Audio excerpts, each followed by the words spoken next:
నిన్న కౌశిక్ రెడ్డి గారు నా పైన నా కుటుంబం పైన విషం గక్కి మా కోడల పైన గ్రూప్ 1 ఎగ్జామ్ లో మొత్తం అవకతవకలు జరిగినాయి అని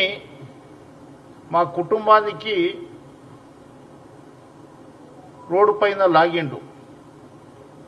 కౌశిక్ రెడ్డి, నీకు దమ్ము ధైర్యం గనుక ఉంటే గురు పనిలో రాములు నాయక్ గనుక పైరవి గనుక చేస్తే నీవు ఏ దానికైనా ఆ శిక్షకు మేము లోబడి ఉంటాం. కానీ నీ లేక బ్లాక్ మెయిలర్గా నీవు ప్రజలను రెచ్చగొట్టి నేను ఈసారి ఎన్నికల్లో ఓడిపోతే ఒకటే ఒక పాప నాకు, నేను నా భార్య ముగ్గురం విషం దాగి చనిపోతామంటే హుజరాబాద్ ప్రజలు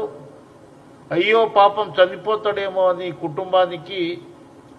సానుకూలంగా ఓటేస్తే, ఓటేసుకున్న తర్వాత ఎస్టీల పైన, బీసీ మంత్రుల పైన, ఎస్టీ మంత్రి పైన, ఎస్సీల పైన మరియు చట్టసభలలో శాసనసభలలో ఉన్న ఎమ్మెల్యేల పైన ఒక దూకుడు వ్యవహారం చేసి ఆయన నోటికి వచ్చినట్లు, ఏం తెలుసో తెలియకో నాకు అనిపిస్తుంది, ఈ దాని మీద నేను టీఆర్ఎస్ పార్టీలో దాదాపు ఉద్యమంలో పనిచేసినోని, వాళ్ళు ఉద్యమంలో పనిచేసిన తర్వాత వాళ్ళ నాడి నాకు గుర్తు. కేసీఆర్ కుటుంబాన్ని డైరెక్షన్ వాళ్ళు ఇస్తారు, యాక్షన్ మటుకు కౌశిక్ హరి అటువంటి వాళ్ళు